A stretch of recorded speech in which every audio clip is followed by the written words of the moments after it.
sy ny raha vaovao ary amin'ny banja toalanja rendez-vous-tsika ambiance mitsalekileky iarana amin'ny likokininity ny 4 april avy izao manolotra ho anao ny vaovao.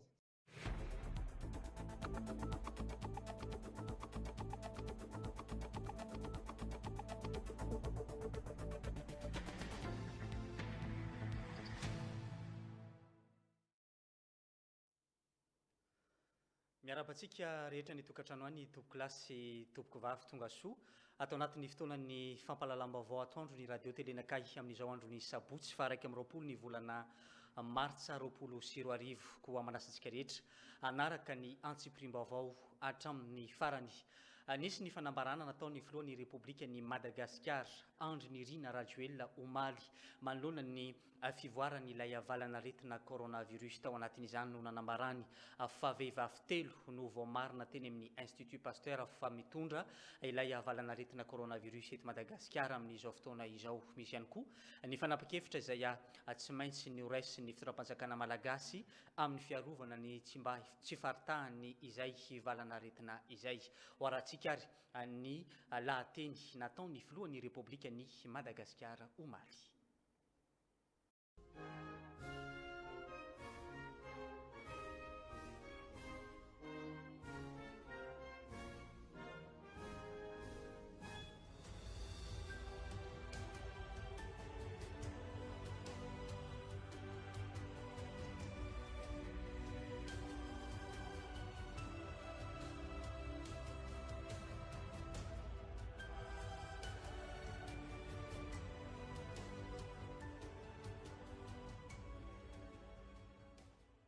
Ry malagasy avako, ry malagasy namako, ry malagasy mpiray-tanindrazana, tompoko lasy tompoko vavy.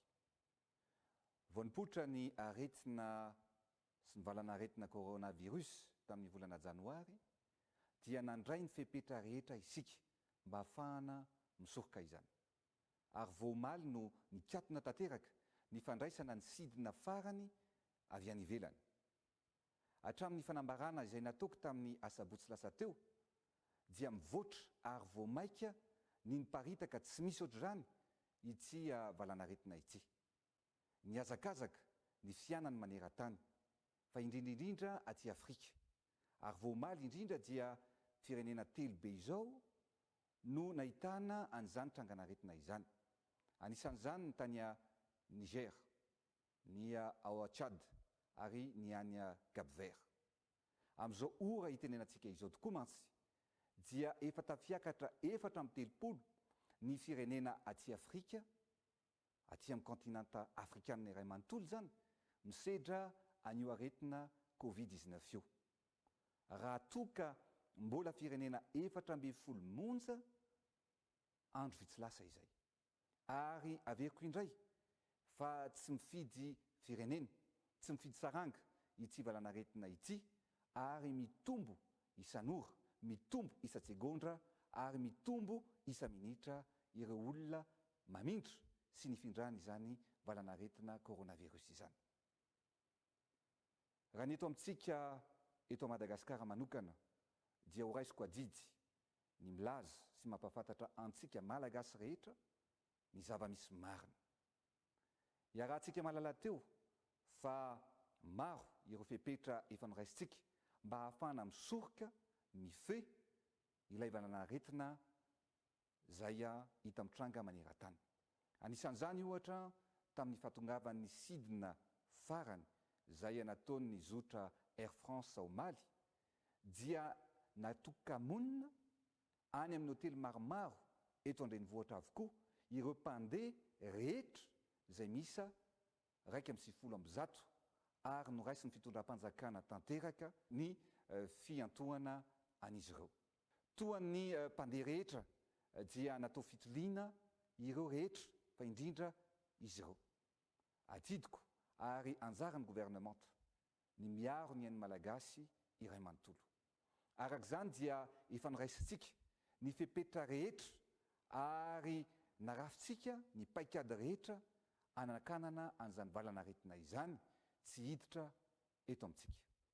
Ary nosy rehetra manodidina antsika ihany koa raha teo dia efa tratrany ity valanaretina ity avokoa. Anisan'izany ny nosy La Réunion, ny nosy Maurice, ny nosy Seychelles ary ny nosy Mayotte. Tompokilasy tompokovavy, androany dia nahazo ny valin'ny fitiliana avy any amin'ny Institut Pasteur ny tenako, ka manamarina izy ireo fa misy olona 3 mitondra ny tsimikaretina coronavirus eto Madagasikara. Olona tonga avy any ivelany avokoa izy ireo. Tiako ny manamarika fa ireo fepetra rehetra napetraka ny fitondram-panjakana no nahafahana ny sivana sy nahitana an'ireo olon'ireo izay nitondra ny tsimikaretina Covid-19. Dia misy vehivavy anankiray, renim-pianakaviana, 12 taona, tonga ny talata 17 marsa ariva avy any Frantsa, nandray nizotra Air France nitondra ny laharana 934. Ny olona faharoa dia mbola olona avy any Frantsa ihany koa, vehivavy, tanora, 17 taona, mizaka ny zokim-pirenena malagasy. Nandalo tao a Nosy Maurice izy io rehefa niainga avy any a Frantsa ary tonga teto an-tanindrazana ny alarobia 18 marsa tolakandro. Zay nandeha tamin'ny zotra Air Mauritius MK 288. Ny olona fahatelo kosa dia mbola renim-pianakaviana ihany, 17 taona, malagasy, tonga omaly alakamisy 17 marsa maraina avy any a Frantsa tamin'ny zotra Air Madagascar MD 051. Hatreto dia mbola tsy misy mampiaya ny toe-pahasalamana izy ireo, fa raha maso akaiky kosa nefa ny fivoarany izany toe-pahasalamana izy ireo izany. Efa natokamonina tanteraka ary efa noraisitsika an-tanana iray manontolo ny fikarakarana an'izy ireo.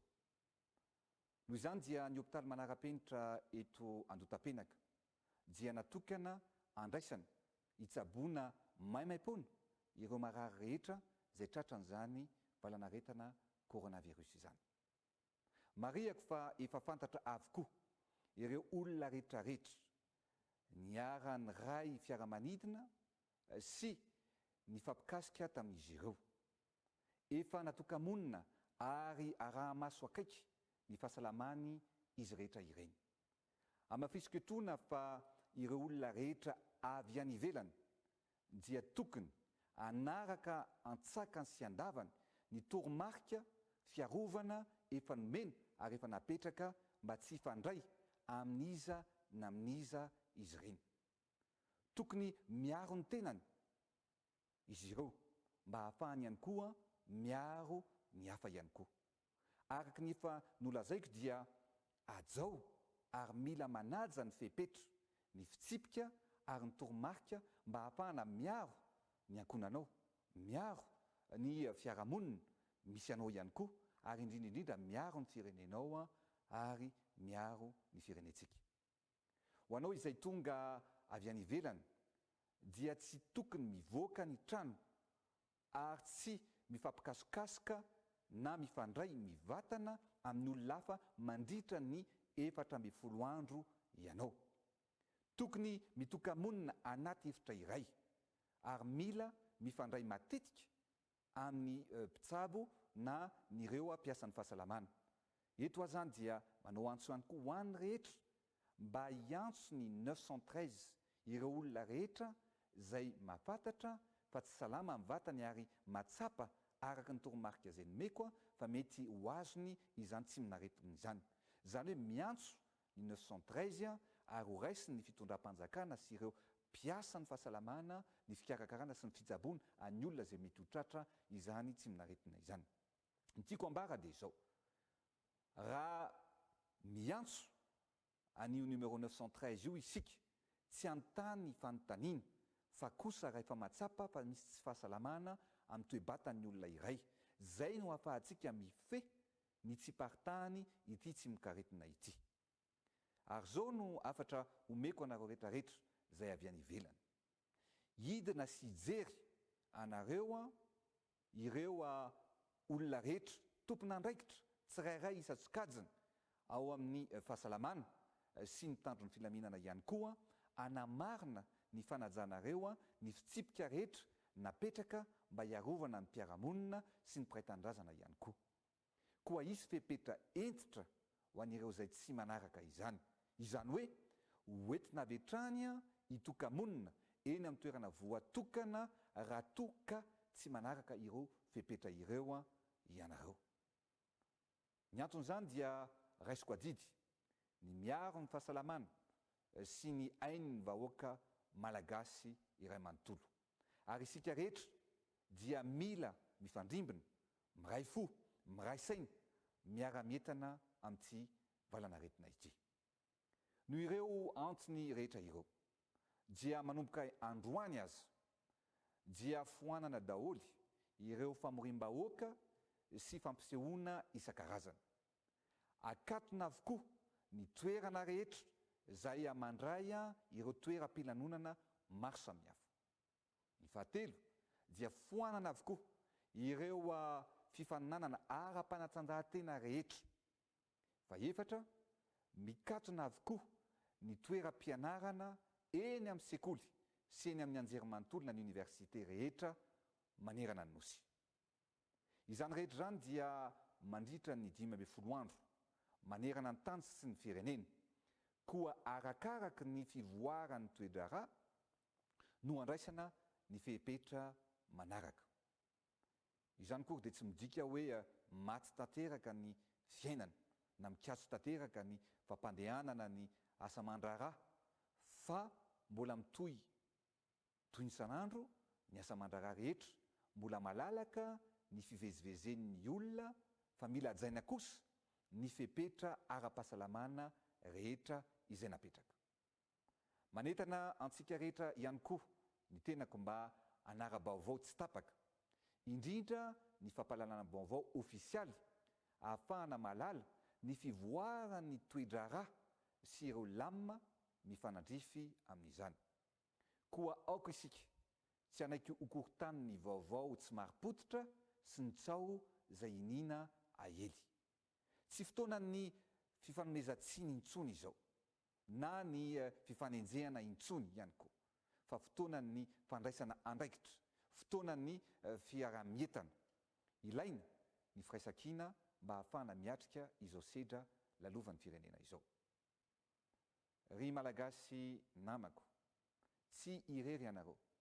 Ny fitondram-panjakana dia eo anilanareo mandrakariva.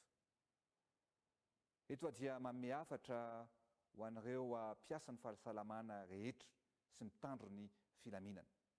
Matoky ny fahaiza-manaonareo izahay, ary mankahery sy mandrisika anareo hijoro hatrany eo ampanantanterahana ny adidy sy andraikitra izay apetraka aminareo. Izao no fotoana ahafahantsika maneho ny soatoavina malagasy sy ny maha-iray aina sy iray vatsy antsika rehetra mpiaramonina manerana ny nosy. Matoky ny fahendrena malagasy ny tenako, ary matoky fa hotoerintsika miaraka ity valanaretina ity. Manainga antsika rehetra mba ho tony, hitandrona toy ny anak'Andriamaso ny fahasalamantsika menakavy, ary hitsinjo ny fiaramonina malagasy satria sarobidy loatra ny aina. Tsy maintsy mitraka isika, miaraka miatrika izao sedra lalovantsika izao, ary indrindraindrindra apetratsika eo ampelantanan'Andriamanitra ny zavatra rehetra.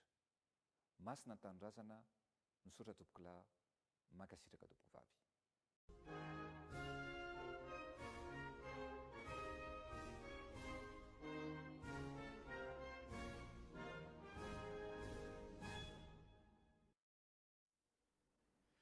Izay ny vaovao ofisialy farany mahakasika ilay valanaretina coronavirus eto Madagasikara. Araka ny nambarany filohan'ny Repoblikan'i Madagasikara teo dia misy ireo vehivavy izay afantatra fa mitondra ny tsoboka aretina amin'izao fotoana izao. Araka ny fanapahan-kevitra dia tsy mianatra ny mpianatra eny anivo ny anjerimanontolo aussi ny sekoly rehetra na miankina na tsy miankina amin'ny fanjakana manerana ny Madagasikara tsy azo atao ihany koa ny manao ny famorim-bahoaka mandritra ny 20 andro raha ny voalazan'ny tompon'andraikitra sy ny filohan'ny Repoblika ny Madagasikara ary ato avokoa ny fifaninanana ara-panatanjahantena rehetra manerana ny Madagasikara ary tokony anaraka ny lamina sy ny toromarika rehetra ny olona rehetra manoloana ny fisorohana ilay valana retina coronavirus.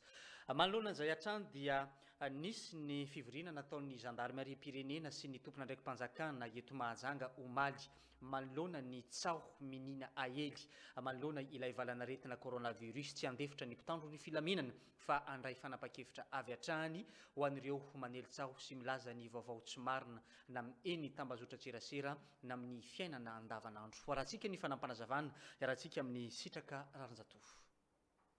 Hoentitra amin'ny fisamborana sy ny fanaraha-maso ireo mpaneli-tsao amin'ny alalan'ny tambazotra-tserasera sy any anivon'ny fiarahamonina eto Mahajanga ny avy ao anivon'ny gendarmerie pirenena manomboka izao. Tranga telo ihany no misy hatreto dia ireo vehivavy telo tao Antananarivo nambaran'ny filoha-pirenena.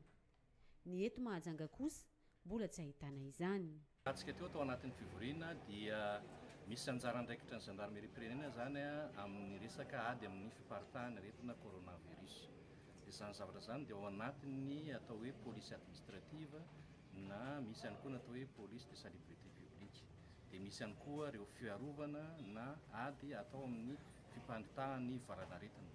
Izany zavatra izany zany dia misy zavatra maro no atao anatin'izany. Voalohany indrindra zany zay misy renseigner zany hoe maka ny vaovao rehetrarehetra izay mikasika an'io na amin'ireo le fanaovana fiarovana manokana ny fampiarana an'ireo fitsipika rehetrarehetra zany izay fiarovana n'olona tsirairay any anaty fiarahamonina any, zany hoe mahita gendarme anareo rehefa manao tournée izy dia mijery hoe tafita aty amin'ny vahoaka ve le fitsipika fiarovana. Zay zany ny voalohany. Faharoa zany dia manao ny éducation ihany koa, zany hoe ireo gendarme ireo zany dia izay minimum izay omenana azy amin'ny fiarovana tokony atao zany dia ampitaina any ambanivohitra any mba ho fantatry olona tsirairay. Manana andraikitra lehibe amin'ny fisorohana sy ny fanentanana ihany koa ny avy eo anivon'ny mpitandro ny filaminana raha nambarany jeneraly hatrany. Ahoana no natao mikasika an'ireo olona maneli-tsao any anatin'ireny tambazotra ireny na any anatin'ny vahoaka any. Zavatra tsotra ny atao dia ny fanamborana an'ireo le olona izay mety haneli-tsao satria voararan'ny lalàna izany ary tsy azo atao mihitsy miteraka an'izany satria mety hamiteraka korotana ao anatin'ny faritra iray. Ka dia izahay zany aty amin'ny mpitandro filaminana indrindra izahay ato amin'ny gendarmerie dia mampitandrina an'ireo olona izay zatra manao an'izay fanelezana vaovao tsy marina izay. Fa misy ny andraikitra ho raisinay zany efa manana ny fomba hijerevana hitsirihana an'io zany izay amin'ny resaka cybercriminalité dia ho atao zany. Iangavianay ianareo mpiarahamonina rehetrarehetra mba hampilaza aty aminay izay olona maneli-tsao na hampafantatra anay misy any laharana 119. Io zany ny antsoinareo fa mandeha foana io 119 io dia ho raisinay avy hatrany zany fepetra mifanaraka amin'izay. Raha ny vaovao varay farany dia misy olona atao mise en quarantaine avy any amin'ny firenena nahitana io valana retina io no tranga misy eto Mahajanga fa mbola tsy ahitana ity valana retina coronavirus ity akory. Mbola resaka ilay valana retina coronavirus ihany no anoizantsika ny fotoanan'ny fampahalalam-baovao ry zareo avy ao amin'ny talepatry ny fahasalamam-bahoaka eto Mahajanga misy ny comité de vigilance izay mitsangana eto an-tampon-tanàna ny Mahajanga ho fiarovana ny coronavirus tsy ahazo ny olona eto amintsika. Omaly no nanaovana ny fifampiresahana sy ny fifandiniana ho an'ireo ampikambana mba ahafahana mametraka ny paikady tsy hidira ny coronavirus eto an-tampon-tanàna ny Mahajanga. Na eo aza izany dia ny tompon'andraikitra ny tsirairay avy amin'ny fiarovany ny tenany amin'ny alalan'ny fanarahana ny toromarika sy ny fanomezana ihany koa ny fampafantarana amin'ny mpiarahamonina manoloana ny fiarovana ilay valana retina coronavirus. Rahantsika ary ny zavatra tapaka sy ny lamina vaovao atao anatin'ny comité de vigilance eto Mahajanga. Ny fanaraha-maso ny eny amin'ny seranatsambo no Mahajanga no amafisina manomboka izao nandraisana fepetra entitra mandritra ny fivorina ny tanterahin'ireo komity miaro amin'ny fiparitahan'ny coronavirus eto Mahajanga. Hoentitra amin'ny fanarahamaso izany ny avy eo anivon'ny fobe-paritry ny fahasalamam-bahoaka eto Boeny. Ny eto zany a Mahajanga dia efa tsy mandray sidina avy any ivelany intsony isika. Ny sidina rehetra moa araka ny fanambarana nataony dia any Antananarivo avokoa. Fa na izany aty zany mbola manana isika ny seranatsambo na ny port dia ao zany no namafisina nampitomboana ny ezaka ary hoisy fanambarana iarahana mahakasika ny fahatongavan'ny sambo satria iarahantsika mahafantatra ihany koa fa na tsy mandeha aza ny mpandeha tsy maintsy mampiditra entana isika amin'ny manosy any Madagasikara dia amafisina mafimafy kokoa zany ny fepetra mahakasika ny fidiran'ny sambo mitondra entana satria ny entana tsy tonga ho azy fa miaraka amin'ny olona ihany koa zany misy ekipage ireo sambo ireo dia misy fepetra manokana raisina mahakasika izay zay le hoe namafisina. Manaraka izany ihany koa ny fiarovana ny sistantsika tsy vitan'ny eto am-port ihany fa lavabe ny sistantsika amin'ny Mahajanga faharoa manomboka amin'ireny ataontsika hoe Antsanity, Ampahazony hatrany Maria rano lavitra any zany hoe any akaiky Mahajamba mbola atsika daholo amin'ny manasaraka amin'ny Sofia mbola Mahajanga faharoa daholo zany sistany dia ireny koa fa misy fepetra ny raisina iarahana amin'ny ministeran'ny fitanterana amin'ireo fitanterana ny ranomasina ny botry na reny sambo kely madinidinika ny lakana zay sanatria ve mety hitondra mpandeha antsokosoko. Tsy mitsahatra mitondra fanentanany amin'ny fisorohana izany ireo tompon'andraikitra. Fanamafisana ihany koa ny fanentanana ho antsika mponina rehetra na olon-tsotra na iza zany hoe efa mandeha matetika eny amin'ny haino aman-jery amin'ny télé ireo ilay na amin'ny radio re fanentanana dia averina eto ihany manasa tanana matetika amin'ny rano madio sy ny savony dia raha mikoaka na mitsiveny na mihevona tapeno amin'ny sandry ny ina izy teo ny vava sy ny orona dia miezaha mametraka ilay elanelana 1 metatra farafahakeliny indrindra amin'ny olona izay ahina mikoaka na voan'ny gripa na mafana hoditra. Ireo fihetsika mahombo entina miady amin'izany ilay mba tsy mifandray tanana intsony rehefa miarahaba dia tsy mifanoroka le ambrasady ialahantsika ireny izay fomba fifindrana aingan'ny tsy mokaretina dia mba tsy manao an'ireny isika. Tsy indrina hatrany fa mbola tsy ahitana io ivalanaretina coronavirus io akory eto Mahajanga. Izay ny toromarika hanomeny ny tompon'andraikitry ny fahasalamana eto an-tanàna ny Mahajanga araka izany moa dia tokony ajaina ny 2 metatra ny elanelana eo amin'ny olon-droa raha mifampiresaka tokony anasa tanana matetika ihany koa ny tsirairay isa-tokantrano fa indrindra ireo mikirakira ny vola sy ny fitaovana ilaina amin'ny fiainana andavanandro tsy azo atao ihany koa ny mandreoka amin'ny tany fa atao amin'ny toerana voatokana izay reako izay no mikasika an'iny fa niteraka resabe teto Mahajanga omaly amin'ny fahatongavan'ireo sambo roa lehibe teny amin'ny saranatsambo eto atapy-tanàna ny Mahajanga niezaky ny nangataka ny fanazavana ny mpanao gazety manoloana izany raha ny fanazavana voaray moa dia sambo avy amin'ny toerana izay mbola tsy misy ilay coronavirus ireo olona tonga tao anatiny izay sambo izay tonga teny toerana nanao ny fanadiadiana Crépin Randrianjafy. Mbola nampiditra sambo miisa 2 avy any Komoro i Mahajanga omaly tokony tamin'ny folora sasany sy amin'ny 12 sasany. Sambo kapitaine avy any Moroni sy Mojangay ireto tonga eto Mahajanga ireto. Raha ny fanadiadiana natao dia tsy misy ahina ny olona tao anatin'ny sambo ireo. Hoy ny mpitsabo izay nanara-maso akaiky ny fidirana ireo sambo ireo teto Mahajanga omaly io. Misy moa ny fanontaniana mipetraka hoe fa maninona antsika Mahajanga no mbola mandray sambo avy any ivelany. Ny tsara homariana dia tsy mandray sambo avy any ivelany isika raha ohatra ka firenena infecté par le coronavirus le firenena. Fa no i Komoro zany mbola tsy déclaré ny OMS hoe misy coronavirus dia mbola malalaka ny fifandraisantsika aminazy hatreto aloha. Raha ny fizahana nataonay mpitsabo aloha dia tsisy atahorana ny ekipage tao anatiny fa kosany efa tsy mahazo mitondra passager intsony zany ny sambo manomboka zao ny afatra ataontsika rehetra apitaina amintsika rehetrarehetra zany de oka tsika mianakavy mba ho tony de manetana anareo any amin'ny fiarahamonina raha misy tranga hafahafa hitanareo na mampiahiahanareo de afaka miasa ny laharana maitso anareo ny F110 any Antananarivo mandray azy na manatona direct aty aminay aty amin'ny sapatra raha miandraikitra sisy tany afahana miara-miasa de raha ohatra misy moa zany marary de oka mba tsy hanao tokotrano mihondrotsika fa anao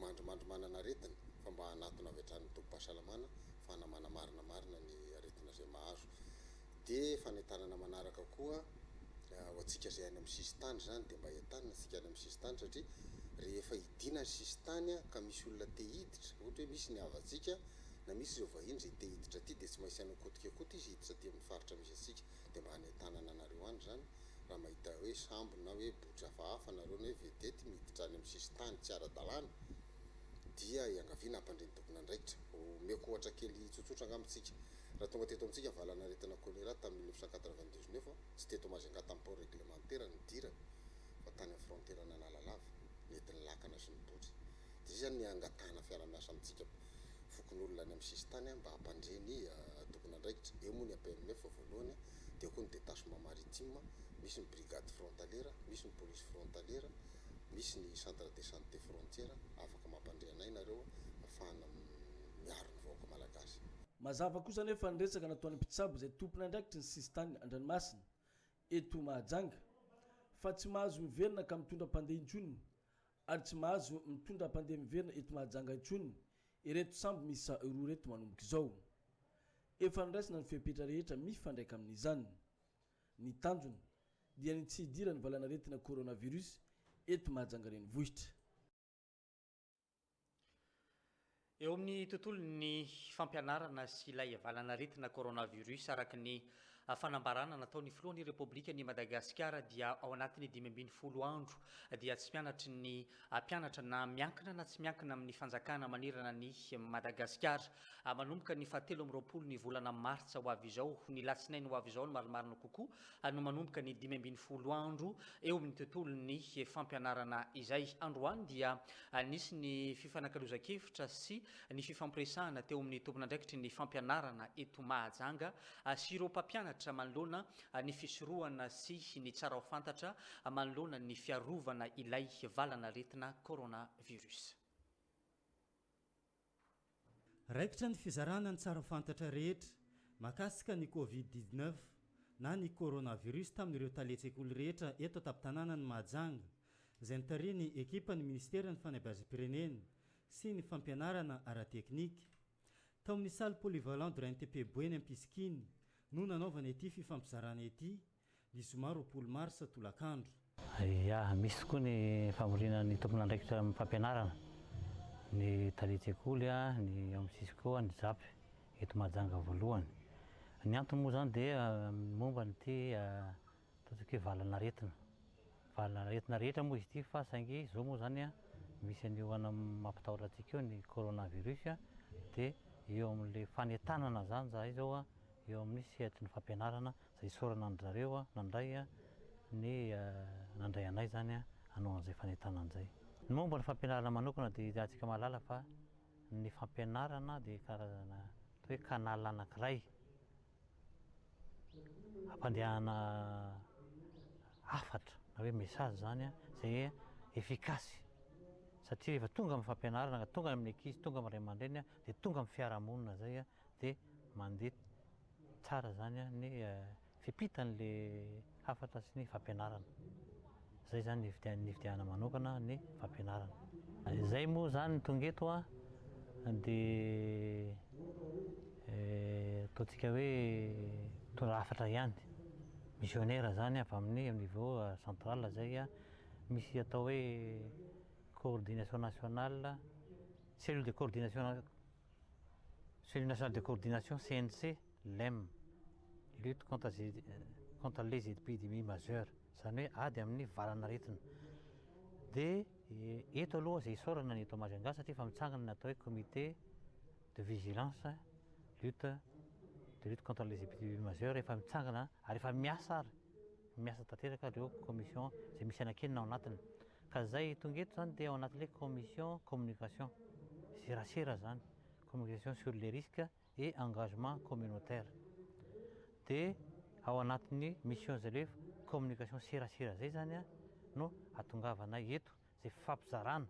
satria rahantsika mahafantatra fa rehefa ohatran'izao a dia ny voalohany indrindra aloha dia mampafantatra communication serasera zany mandeha aloha alohan'ny fandehan'ny fanafody sy ny rehetrarehetra zay mety tsy fantatra zay aoriana ao a dia tsy maintsy mandeha aloha ampahalalana zao zany a ny olona rehetra amin'ny fisehoana sy fiarovana amin'izany aretina zany izay ny voalohany dia izay io ataona io zany a iry zareo reto zao mpampianatra ndray aman-dreny mpianatra sy ny tompon'andraikitra ireo a dia manome drafitra asa izy no ataony zany amin'izay resaka serasera izay lafiny serasera eo anivony mety ray aman-dreny mpianatra mety mpianatra mety fiarahamonina tsy ohatran'izany a isy plan d'action atao hoe drafitra asa ohatran'izay zany a ho raisina amindrareo androany dia io a no atambatray zany compilenay a zay omeny amin'ny responsable eto amin'ny faritry boany zany meny an'ny préfet meny an'ny DRS ny Mahajanga DRS ny boany a dia iry zareo zany manao ny fanaraha-maso hoe suivi ny mise en œuvre na ny fanatanterahana ny azay a drafitra asa apetraka ry zareo a ao anatin'izay serasera izay tokony hanaraka hatrany ireo fepetra napetraka re tokony hanaraka hatrany ireo fepetra izay ny fampizarana ny tompon'andraikitra isan-tsokajiny amin'ireo sekoly rehetra eto Mahajanga ireo mba ahafana mifehy fiparitany valana retina coronavirus. Mitohatra ny fotoanany fampalalam-baovao eo amin'ny tontolon'ny fampianarana eny anivon'ny INESPN MAD eto Mahajanga. Omaly no namoahana tamin'ny fomba ofisialy ireo mpianatra nanaraka ny sampam-piofanana communication et journalisme. Eo ihany koa ireo mpianatra nanaraka ny sampam-piofanana transit et douane. Teny amin'ny efitrano malalaky ny Don Bosco eny Mangarifitra no nanaovana ny lanonana ho an'ireto mpianatra ireto. Raha nambarany tompon'andraikitra dia tsy mena mitaha amin'ny hafa ireto mpianatra ireto fa afaka miatrika ny asa avy hatrany ary afaka ihany koa atao fitaratra eny anivon'ny fiarahamonina eo amin'ny fitondrantena noho ny fahafenon'ny fampianarana eny anivon'ny INESPN MAD eto Mahajanga. Ny mpampianatra ihany koa izay efa misehatra tao anatin'ny asa fanaovan-gazety tao anatin'ny taona maro nisehatra ihany koa teo amin'ny tontolon'ny transit na ny transitaire teto Madagasikara. Oratsika ary ny zava-nisy manoloana ny famoahana tamin'ny fomba ofisialy ireto mpianatra ireto. Navoaka tamin'ny fomba ofisialy ireo mpianatra manaraka ny sampam-pampianarana communication et journalisme izay nisalotra ny anarana hoe sitraka 4e promotion eny anivon'ny INESPN MAD eto Mahajanga. Teo ihany koa ireo mpianatra manaraka ny sampam-piofanana transit et douane nisalotra ny anarana hoe fitaratra. Afaka miatrika asa avy hatrany ireto mpianatra izay navita fianarana teny anivon'ny INESPN MAD ireto. Raha ny voalaza ny tompon'andraikitra ny fomba fampianarana ny mpampianatra ihany koa efa zadrara sy efa nilomano tao anatin'ny asa fanaovan-gazety ho an'ny sampam-pampianarana communication et journalisme ho an'ny transit et douane ihany koa. Zay misy université maromaro paritaka manerana ny Madagasikara.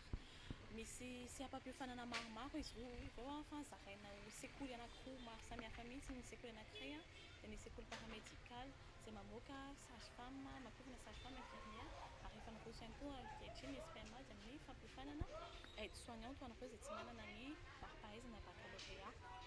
Ny sekoly anankiray ndraiky kosa dia antsoina hoe sekoly polytechnique. Ao anatiny ao misy sampam-piofanana maromaro droit et technique des affaires, gestion, administration d'entreprise, transit et douane, banque, institution microfinance, art, communication et journalisme. Ho an'ny eto amin'ny faritra Boeny manokana dia ny sampam-piofanana communication et journalisme sy transit et douane aloha zany no misy fa eo andala fametrahana ny sampam-piofanana hafa zay amin'izao fotoana izay. Tsy mena mitaha amin'ny hafa ireo mpianatra mivoaka avy eny anivon'ny INESPN MAD raha eo amin'ny transit et douane afaka miatrika asa avy hatrany ihany koa ireo mpianatra izay mahavita fianarana. Ny tena mampiavaka ny INESPN MAD dia ny fiezahana hatrany manatsara ny kalitaon'ny fampianarana mba hifanaraka amin'ny filan'ny sehatry ny asa satria tsika miara-malala fa mivoatratra ny hatrany ny sehatra asa maro samihafa izay misy eto Madagasikara mampafanarana amin'ny toetrandro misy ny zava-misy any ivelany dia manoloana an'izay dia tsy mitsahatra ny NSPN Mad ny mikaroka sy manatsara hatrany izay mety ho vokatra avoakan'ny NSPN Mad mifanaraka amin'izay filan'ny sehatry ny asa izay na eto Madagasikara na any ivelany ka natonga ny fiara-miasa ny ankehitriny amina nosy maromaro moa izany toy ny Maorisy sy any Canada. Afa-po ireo mpianatra amin'ny fomba fampianarana sy fampitanany lesona eny anivony ity sampam-pampianarana ity. Tombony ananan'izy ireo ny fanarahany sekoly ny teknôlôjia misy amin'izao fotoana izao. Fahitako fampianarana amin'ny SPN Mad aloha dia tsara mahafa-po sady tiako koa izany le filière dia le mpampianatra mahay manazava dia rehefa anao afaka manontany dia verina ohatra misy zavatra tsy mazava iny dia teneninao anontanianao zareo dia zavan'ireo tsara. Ny hafatra ho an'ny tanora za zany manentana ny tanora hoe raha ohatra ka afaka baka zany dia hisafidy hianatra amin'ny SPN Mad satria le filière aloha ny tena tsara na dia zara tsy nafantatra fa tonga tao zany nafantatra hoe tsika izany le filière transité tsara be le isa surtout atsika hoe nosy. Fanentanana ho an'ireo zandry izay mbola mianatra mianara tsara fa fianarana ny lova tsara indrindra dia mandrisika an'ireo zandry rehetra indrindra amin'ny asa fanaovan-gazety fa mbola ilain'ny firenena isika dia mbola tsy ampy ihany koa mpanao gazety. Ny fampianarana amin'ny NSPN Mad aloha amin'ny ankapobeny tsara satria ny ankamaroan'ireo mpampianatra dia ampitraikefa avokoa dia mahafinaritra aloha. Misokatra ho an'ny mpianatra izay afaka fanadinana baccalauréat ny sampam-pampianarana communication et journalisme transité douane eny anivony INSPN Mad eto Mahajanga ary azonao atao ny manatona mivantana ny tompon'andraikitra sy ny toerana misy ny sampam-pampianarana. Efa maro nahazo tombony tao anatiny ity INSPN Mad ity ary mbola manome toko ho an'ny ray aman-dreny rehetra ny mpampianatra sy ny tompon'andraikitra. Izay no mikasika ny famoahana mpianatra fa misy ihany koa ny filazana izay voaraintsika ao anatin'ity fotoana ny fampalalam-baovao ity. Noho ny fisian'ny aretina coronavirus eto amin'ny firenena araka ny kabarin'ny filoham-pirenena ny zoma alina teo dia tsy mety intsony ny mivory maro mba hisorohana ny fifindrany aretina amintsika mianakavy ka noho izany dia nanapa-kevitra ny fianakaviany randrian-tanany fa ho foanana ara-hembotra amin'ny fotoana mahametsy azy ny lanonana fitokanana tsangam-bato ny tompokolà Colonel Jean de Dieu Andrian-tanany izay nokasaina tao ny alatsinainy fa 13 ny volana martsa ho avy izao ao Belbaka. Mialantsiny indrindra ny fianakaviany amin'ireo fanasana izay fanaparitaka fa laha hitokana ny ainy ary ny fitandrovana ny fahasalamam-bahoaka no atao ambony indrindra. Manao soni dia ny fianakaviany Andrian-tanany. Fataoriny ny fanambarana nataon'ny filohan'ny Repoblikan'i Madagasikara omaly izay nilaza fa tsy azo atao ny manao ny famoriam-bahoaka. Nisy ihany koa ny filazana sy ny fanambarana nataon'ny tompon'andraikitra avy eny anivon'ny fiangonana katolika teto Mahajanga androany fa tsy misy ny mpitom-pivavahana ho an'ireo fiangonana katolika rehetra eto Mahajanga rampitso alahady fa 12 ny volana martsa 2024. Teny an-toerana nanao ny fanadiadiana sy nijery ny zavanisy Crépin Randianjafy. Mikatona avokoa ny fiangonana katolika manerana Madagasikara mitsahatra ihany koa ny fivoriana mamorolona ho an'ireo fikambanana masina rehetra izay efa napetraka araky ny daty napetraky n'ireo fikambanana isan-karazany ireo. Tsy misy ny lamesa any am-piangonana, izy kosa ny lamesa tary ny pretra na ny solotenan'izy ireo ao amin'ny fiangonana katedraly eto Mahajanga fa amin'ny alalan'ny onjam-peo JRDB no ahafahan'ny mpino katolika eto Mahajanga sy ato anatin'ny diocèse manaraka io fotoam-pivavahana io. Io no fanambarana no raisin'ny fiombinam-beny eveka manerana Madagasikara manatanteraka io fanapahan-kevitra io ny solotenan'ny eveka sy ny fiangonana katolika eto Mahajanga. Ataoko hivahimitsika ombinombiny ny ty fanambarana nataon'ny fivondronam-ben'ny eveka eto Madagasikara ity ka tsy ho vakina amintsika ntsony ngamba fa dia mikasika ny fandraisana azy eto amin'ny diocèse Mahajanga ngamba no misy toromarika kely vitsivitsy ho ampitaina amintsika menakavy dia ny hoe hatao pedadrindrina zany na ho afisena manerana amin'ny paroasy misy iona ity fanambarana ity dia isy sorona masina tarindreo pretra na solotenany miasa eto amin'ny vikaria Majangaville zany raha mpitso alahady 22 mars manomboka amin'ny fito sasany maraina ao amin'ny paroasy katedrale dia isika kristianina kosa dia afaka manaraka mivantana zany sorona masina izany amin'ny alalan'ny radiontsika dia ny GRDB zany ary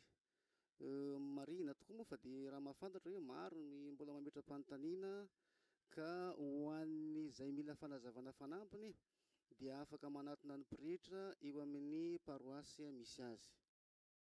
Ny fitsonjovana ny mpino katolika rehetra sy ny fiombonana amin'ny fanambarana nataon'ny filohan'ny Repoblikan'i Madagasikara Andry Rajoelina Omaly sy ny fiarahamientan'ny fiangonana katolika amin'ny vahoaka malagasy mpiray-tanindrazana no isany nandraisana izao fanapahan-kevitra izao. Raha salama ny malagasy rehetra, salama ihany koa ny fiangonana katolika.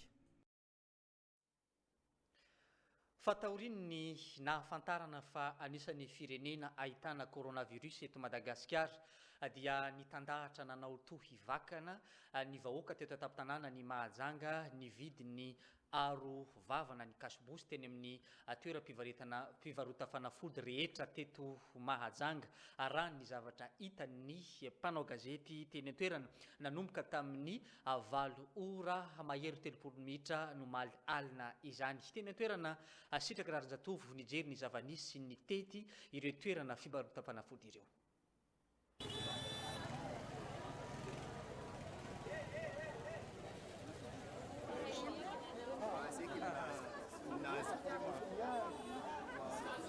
Filaharam-be tsy fakahitana ny teny amin'ireo farmasia Mpiandrarà, teny amin'ny farmasia Azavana Tanimalandy, ny alina izy omafa 1 ny volana martsa teo, tahoadrina ny fanambarany ny filoham-pirenena, ny tandahatra ny vidy ireo kasibosy, ny gant ary ireo fanafody maro samihafa toy ny vitamina sy ny calcium, ny poniny Mahajanga.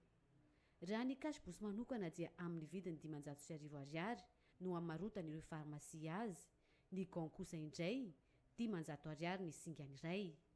Ho fisorohana ny mety ho fahatongavana ilay varan'aretina coronavirus eto Mahajanga. Androany alina ity dina vidinao? Kasibosy. Dia inona koa zay? Gel désinfecté. Inona ny tena antony tonga anao hoe andeha hijery an'izay aloha androany? Nahatonga anahy nahita vaovao fa tafiditra eto Madagasikara ny coronavirus. Nareo fianakaviana zany zao manao daholo manomboka androany? Ia, zay fianakaviana ray zany manao daholo. Inona daholo vidinao? Za nividy kasibosy dia nividy gant-tagnana dia nividy vitamine C. Inona ny antony izay? Efa tonga eto Madagasikara ny coronavirus dia mila miaro tena. Nareo zao firy mianatra nareo ampiasa an'ireny zavatra ireny? Zay efatra mianatra. Vidy kasiray avy zany dia farmasia tokana ihany no nahitana ity kasibosy ity raha ho antsika eto Mahajanga. Ny maraina teo kosa dia tsy ahitana izany intsony eto amintsika. Izay ny zavanisy nanomboka ny alina teo fa ny maraina teo mbola nitohy ny filaharana ho an'ny mponina teto Mahajanga nitety ny toeram-pivarotana maro samihafa hividy izay arovava izay. Fa ao avetritsika indray mandeha ny filazana izay voaray ao ambadika ao rehefa avy eo mitohy hatrany ny fotoana ny fampalalam-baovao.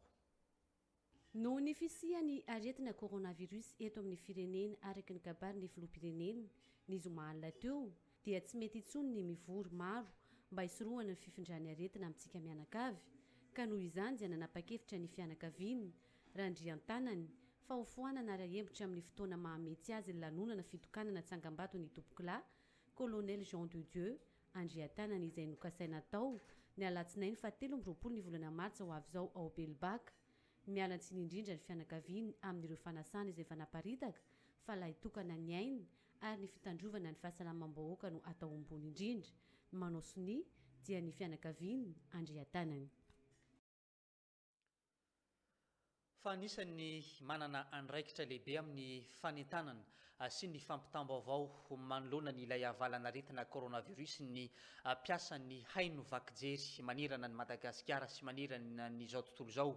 Omaly ariva dia nisy ny solotenan'ny ministeran'ny fahasalamam-bahoaka sy ministeran'ny serasera sy ny kolotsaina namory ny piasan'ny aino aman-jery sy ny solotenan'ny aino aman-jery rehetra teto an-tampon-tanàna ny Mahajanga nampahafantarana misimisy kokoa manoloana ny ilay avalanaretina coronavirus sy ny fomba fanentanana ary ny fampahafantarana ihany koa fa tokony ny vaovao marina sy voalanjalanja no avoaka fa indrindra amin'izao vanim-potoana itenenantsika izao hoarantsika ny fanampanazavana azy. Manana anjara andraikitra lehibe amin'ny fisorohana amin'ny fiparitahan'ny valanaretina coronavirus ny piasan'ny aino aman-jery. Nisy ny fivoriana izay nitanteray ny mpitsabo niaraka tamin'ireo tompona andraikitry ny aino aman-jery rehetra teto Mahajanga ny zoma faharoapolo ny volana martsa teo. Ny andrasana amin'ny mpanao gazety tao aorianan'ity fampahafantarana tao androany ity dia mba hampita ny hafatra mikasika ny fiarovana momba n'io coronavirus io. Hanao ny drafitrasa fanentanana zany ny mpanao gazety dia ilaza izy hoe zao daholo ny fanentanana tokony ataonay dia mba ho voapita zany ny vaovao maro-potitra zany sy ny fomba fiarovana amin'io coronavirus io, toy ny hoe fanasana tanana matetika nalohan'ny sakafo io, nalohan'ny ampinomy zaza io, na avy mikaka io, avy mangery na avy manolo zaza dia sasana matetika koa ny tanany zaza.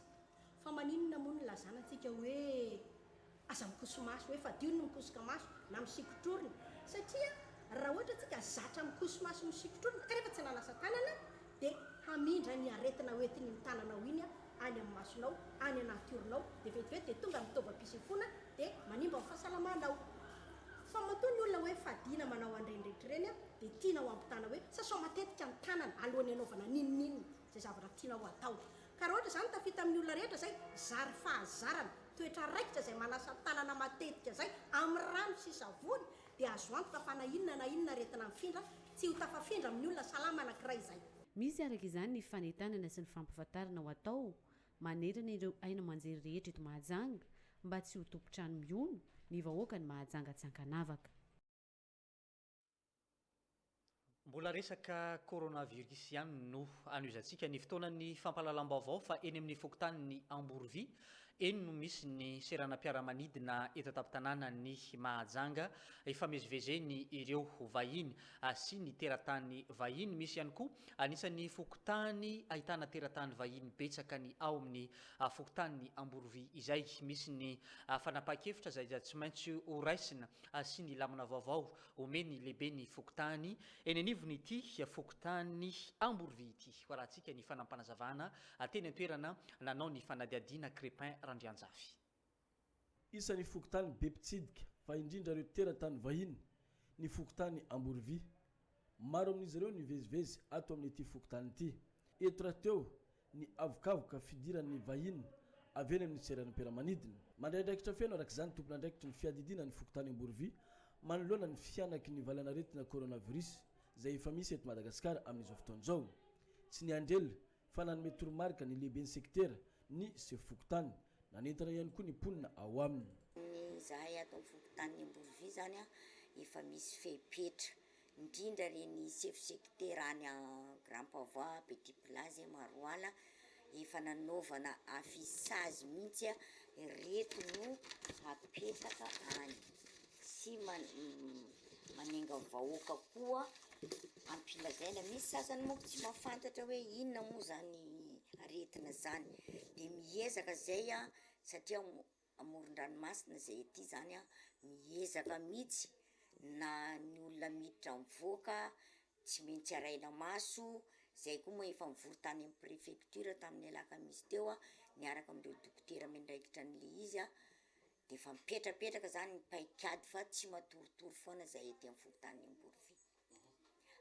Ny afatra petrako zany ho an'ny vahoaka hitandrina indrindrandrindra fa resaka loto na amin'ny zaza rehefa hihinana misasa tanana amin'ny savony tsy de tsy tsara loatra zany tokony milalao vovoka e loto zany mba engany mba hanadio isaka tokantrano satria tsy fantatra tsisy fanafody ny zavatra io fiarovana misy fa raha ny fanafody tena nasitrana tompoko de tsisy ka okantsika hitandrina zany ny afatrafatra petrako mahaseho fokotany anaka satria olonareo tsy petrapotsiny fa tsy maintsy mampilaza sy manentana zay fadiovana zay samby manadio isaka tokantranony avy atsika akoatran'ny fanadiovana asa tana maro zay fanataontsika teto raha ihany ny tanjony ho an'ny mpitondra ny fokotany ao Amborovy dia ny tsisia ny ponina na iray azy aiahiny na ihany koa voany ity aretina coronavirus ity.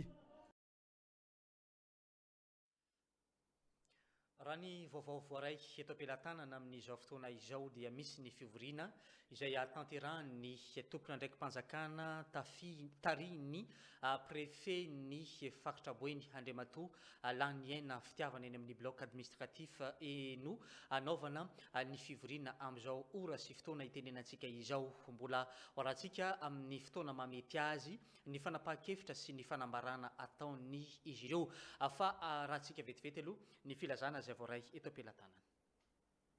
No ny fisiany aretina coronavirus eto amin'ny firenena araky ny kabarin'ny filoham-pirenena ny zoma alina teo dia tsy mety intsony ny mivory maro mba hisorohana ny fifindrany aretina amintsika mianakavy ka noho izany dia nanapa-kevitra ny fianakaviany randrian-tanany fa hofoanana ara-hembitra amin'ny fotoana mahamety azy ny lanonana fitokanana tsangam-bato ny tompokolahy colonel Jean de Dieu andrian-tanana izay nokasaina tao ny alatsinainy 7 ny volana martsa ho avy zao ao Belbaka mialantsiny indrindra ny fianakaviany amin'ireo fanasana izay efa naparitaka fa laha hitokana ny ainy ary ny fitandrovana ny fahasalamam-bahoaka no atao ambony indrindra manao soni dia ny fianakaviany andrian-tanany. hoeny amin'ny fokotany ny manjarisoa sika anisan'ny fokotany manatanteraka ny fanadiovana indray mandeha isan-kerinandro ity fokotany ity ny ompana tanteraka tamin'ny fisorohana ilay valanaretina coronavirus ny etsika ho fanadiovana nataon'izy ireo tamin'ity indray mitoraka ity. Fokotany manjarisoa isan'ny fokotany miavaka amin'ny fahadiovan'ny tanàna raha amin'ny fokotany 4 eto Mahajanga. Tsy nataon'izy ireo ambany zavatra izany fahadiovana izany indrindra fa amin'izao fidiran'ny valanaretina coronavirus eto Madagasikara izao. Ny famotoana vao maraina izy ireo anio sabotsy niezaka nanadio ny manodidina ny lakan-drano nalalany bozaka zay mety hiteraka loto eo amin'ny tokotany akoatr'izay sambo nanadio ny lavatranony sy ny lakorony ihany koa ny ponina. Ho an'ireo ponina dia mazava ny resaka fa tombotsoa imbonana ny fahadiovana ary lavitry ny tsy fahasalamana. Ny fanadiovana ohatr'izao dia fisorohana ny aretina zany tena anton'ilay fanadiovana ary indrindra moa fampianarana ny ankizy koa mba hitazona an'izay amin'ny ho avy satria raha ny fahadiovana dia ilaina zany ilaina indrindraindrindra amin'izao valanaretina izay tonga eto Madagasikara zao dia anjaran'ny tsirairay ny aro ny tenany dia miaro ihany koa ny manodidina azy sy ny ankonany indrindraindrindra. Dia zava-dehibe amin'ny fahadiovana ma dia amin'ny fahasalamana manatsara endrika ny tanàna. Ny asa ataon'ny fokon'olona fanadiovana zany mba hirovana ilay aretiny choléra virus ka mazany mazoto zany zahay amin'ny secteur 5 mba hagnadio zany magnadio zany. Tsy voasambany nanao etsika tahaka izao ny fokotany manjarisoa ho ikosan'ny lehibe ny fokotany fanamafisana ny efa vita sy natomboka izao natao izao mba fiarovana ny vahoaka ao anatiny. Efa fanaonay ty fanadiovana tanàna ty isaky ny sabotsy eto amin'ity fokotany manjarisoa ary isaorana fokon'olona efa malala ny tokony ataony rehetra tsy ilaina fanetahana akory dia efa mahafantatra hoe ilaina tanteraka amin'ny fahadiovana ary zay mbola mahatonga anay manatanteraka presque efa isan'andro mihitsy fa ny sabotsy dia fiarahanay fa ny hoe coronavirus efa hainay koa manao sy ny fanetana momba an'izay mba hahafanay manetana ny fokon'olona ihany koa halala an'izay satria efa nisy information zany navoaka amin'ny préfet mba hahafanay manatanteraka sy ny fanetana fokon'olona mikasika an'izay aretina coronavirus izay. Tsy tokony hiandry ny fanentana ny fanjakana foibe na ny fanjakana mahefa eto Mahajanga ny fokotany tsirairay sy ny mponina ao aminy voahiatrika fanadiovana taky ny atoan'ny mponina ato amin'ny fokotany manjarisoa ny fahatsampantena no andrasana amin'ny tsirairay tongotro imbonany ary iarovana fahasalamany tsirairay ateo ny fahadiovany manodidina sy ny tanàna imbonana. Tapitra ny vaovaontsika tamin'ity atoandro ity tompoko lahy sy tompoko vavy isaorako anao hanetokatrano any nanaraka hatramin'ny faran'ny fotoanany fampahalalam-baovao teto amin'ny radio telenakay isaorany ihany koa ireo namana mpanao gazety sy ireo teknisianina niara-nisala naandro namasaka nahafahana nampita ny vaovao tamin'ity atoandro ity mirary ny herinandro sambatra sy mahafinaritra ho antsika rehetra isatokona ambaravarana tompoko lahy sy tompoko vavy veloma tompoko. Vahoaka ny Majanga tiara tsara tsy tarazaka maiva DJ Sniper de Madagascar mondrotsika jiaby eto Majanga Nico Kininko Grand Complet au programme samedi le 4 avril 2020 à partir de 21h Valim Tsalekleg miaraka amin'ny Nico Kininko Grand Complet au restaurant La Promenade au bord de la mer dimanche le 5 avril 2020 grand spectacle et dialogue perte miaraka amin'ny Nico Kininko Grand Complet sy ny ravavao ary amin'ny bajato alanja rendez-vous tsika ambiance mitsalekilek iarana amin'ny Nico Kininko ny 4 sy 5 april ho avy izao nanolotra ho anao teo